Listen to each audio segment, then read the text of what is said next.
তেতিয়াহ'লে চাওকচোন আমাৰ পানীৰ কাৰণে কিমান এতিয়া ব্ৰহ্মপুত্ৰৰ পানী বহুত কমি গ'ল তলৰ গভীৰতাৰ পানী দ্বীপটোৰ কৃষি প্ৰণালীয়ে হওক ৱাটাৰ পাম্প উলিয়াই তলৰ লেভেলৰ পানীটো নাইকিয়া হৈ গ'ল যাৰ বাবে এতিয়া আমি পানীৰ সংকটত পৰিবলৈ আহিছোঁ এই কথাবিলাক মনত ৰাখিব সেইকাৰণে আমি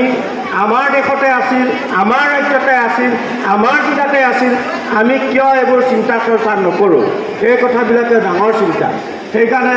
এইবিলাকৰ চিন্তাৰ কাৰণে আজি গছ গছনিয়ে হওক গছে মোৰ তাত PhD ল'বলৈ আহে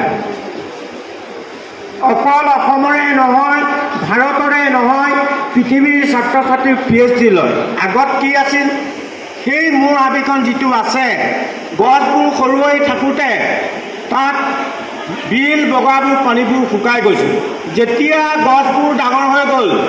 বিল বগাৰ পানী নুশুকোৱা হ'ল মেচিনটো আনি তাত জুখি পেলাই তেতিয়া মেচিনটোৱে দেখুৱাই দিছে 100% গছে পানীটো টানি পেলাই ৰাখিব পাৰিছে গতিকে এতিয়া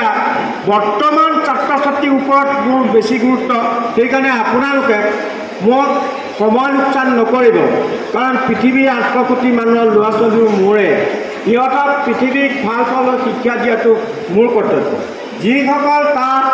বিশ্বৰ 800 কোটি মানুহৰ বিভিন্ন দেশৰ ছাত্ৰ ছাত্ৰী আহে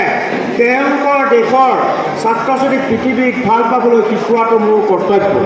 সেইকাৰণে মোৰ কৰ্তব্যটো সেইটো কাম কৰি আছোঁ আৰু এতিয়া আপোনাৰ তেলেংগানাৰ MP বিলাকে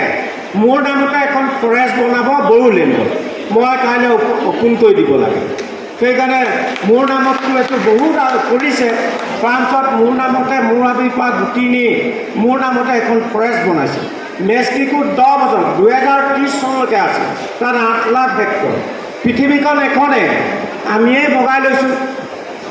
দেশ বিভাজন কৰিছোঁ কিন্তু পৃথিৱী এখনে পৃথিৱীক চিৰসেউজীয়া কৰা গ্ৰীণ ইণ্ডিয়া গ্ৰীণ আছাম কৰা মোৰ লক্ষ্য সেইকাৰণে আমাৰ ভাৰতীয়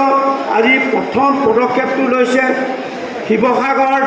জিলাৰ উপায়ুক্তই 400 হেক্টৰ গছপুলি ৰুইছে সেইকাৰণে অসমত থকা